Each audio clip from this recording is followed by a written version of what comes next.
Hello there, this is Clone Brother Reviews, and in today's video I'm going to be showing you how you can make this LEGO Mara Jade minifigure. So without any further ado, let's get into this. The first minifigure that you're going to want is this LEGO Luke Skywalker, and you're going to want this for its legs. You are then going to want to take the torso from this LEGO Catwoman minifigure and swap some peach arms onto it. You can then add the cloth piece from the Force Awakens Kylo Ren. You can then take the face from this LEGO Clara Oswald minifigure. And finally add the hair from this LEGO Friends character. If you've done it correctly, your minifigure should now look like this. Feel free to pause here if you need a reference photo for when you're building your minifigure.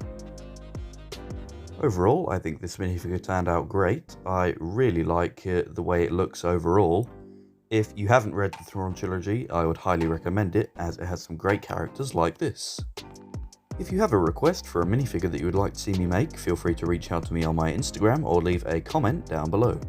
Also, I highly recommend you subscribe if you're not already, because this might be useful to you and there might be more useful tutorials coming. If you want to watch some more Purist Custom LEGO minifigure tutorials, feel free to click on the links which should be on the end screen now.